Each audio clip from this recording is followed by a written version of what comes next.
after Kendrick last week stepped up and took blame, how nice was it for you guys to get together and have a touchdown this game? It was good. KB, he's a guy who comes to work every day, and he's a grinder, and I appreciate that. So, we had a good week of practice. We've been working on that play, and he got a good result out of it.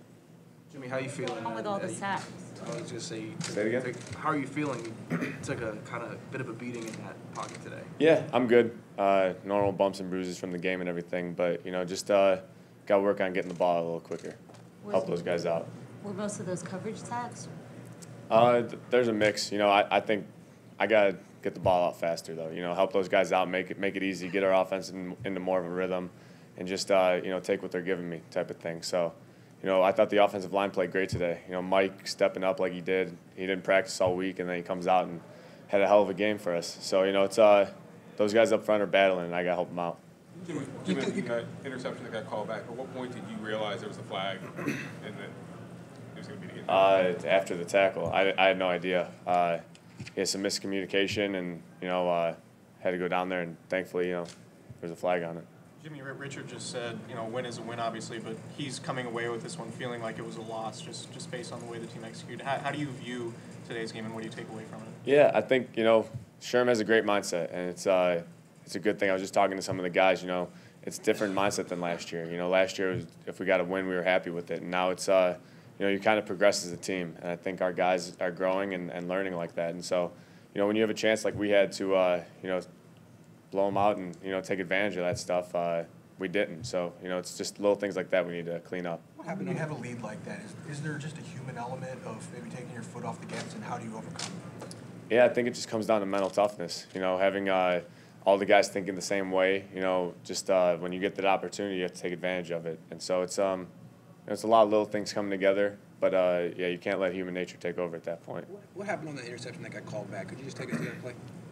Say it again? The interception that got called back at the end, can you just take us through that play? Yeah, just like I said, miscommunication, and thankfully I heard George got held pretty good on that, so it's a good thing that one got called back. You mentioned you need to throw the ball quicker. Last week you threw the ball a lot quicker, but you also threw 3 interceptions. Was there some effort to not throw interceptions this week, or was that in your mind at all?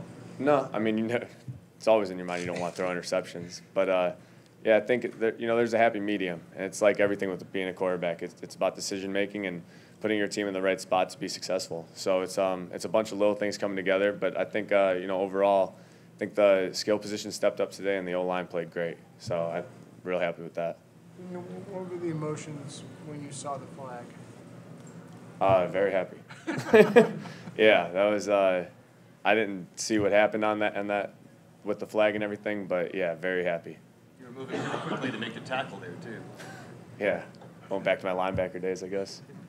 Jimmy, this being your about first. Dante Pettis and how he stepped up. Sorry. Can you talk a little bit about Dante and how he stepped up for Marquise? Yeah, he being a rookie, he doesn't really act like one. He has a very calm demeanor on the sideline.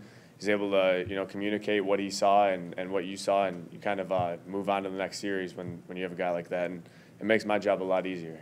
Even on the first series, he ran a great route, got kind of a double move and got wide open and kind of sparked us. So, it's nice to see him step up like that. Jimmy, you mentioned it being a different mindset this year. Being a first-time starter for a full season, are you noticing you're being approached differently by defenses, and is it more challenging week to week now that you've had to, knowing that teams are going to approach you differently? No. Every defense kind of has their own wrinkles, and so, Matty P, I thought, had a great plan today. It's tough scheme to go against. And so, it's just that's the NFL. Every week's a different challenge. Every defense is different in their own way, and you just have to, throughout the week, break it down and learn it to the best of your ability as quickly as you can. What does not having Marquise for these last 2 weeks effectively do for the offense? How much does that take away your ability to maybe push the ball downfield like you would want to? Well, it puts guys in different positions. I'll say that, so guys are learning different, X, Z, F, Y, whatever it is. And so we had a couple, all receiver personnel groupings, 2 running backs, 2 tight ends, all this different stuff. And I think for a young group, it's difficult early in the week. But I think we reacted well to it, and, guys learned quickly, and they've responded well to it. You mentioned that you need to get the ball out quicker sometimes. That internal clock that a quarterback has, how much of that is natural, and how much of that do you develop on the job as you're going through it?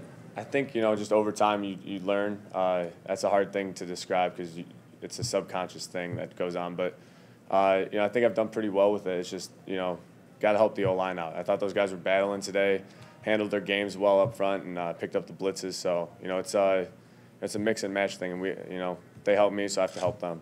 What were your impressions of Meier's 20-yard block? It was incredible. I was behind them the whole way, just trying to catch up to them. They were running really fast, though. And, yeah, I mean, he was the first guy. I went up to him before I went up to Matt, just because those are the little things that go unnoticed, you know. And I don't even know. He might have had one catch before that point, and, you know, he's blocking his ass off like that. It's stuff like that. Mike Person coming out and, you know, gutting it out today, and the guy's a warrior. So it's little things like that you love to see, and you love to have guys like that. You get a big explosive play from Rita, and Morris was kind of the handle the end game there. Do you think those roles are kind of starting to get defined a little bit? I think they both do similar things well, and then at the same time, you know, they're both slashers. They could get the edge. They could run downhill. Even for Matt being a smaller guy, he gets downhill and will deliver a blow. So it's just I thought they played tremendous today. I thought the O-line gave them great lanes, and, you know, the fullbacks and tight ends were blocking their ass off. It all plays together. What kind of energy can Ruben give this team? I know he's on the other side of the ball, but just on the sideline and being around every day. Yeah, he's a lot of energy. He's an exciting guy to be around, always smiling, always having a good time, and you know, it'll be good to have him back.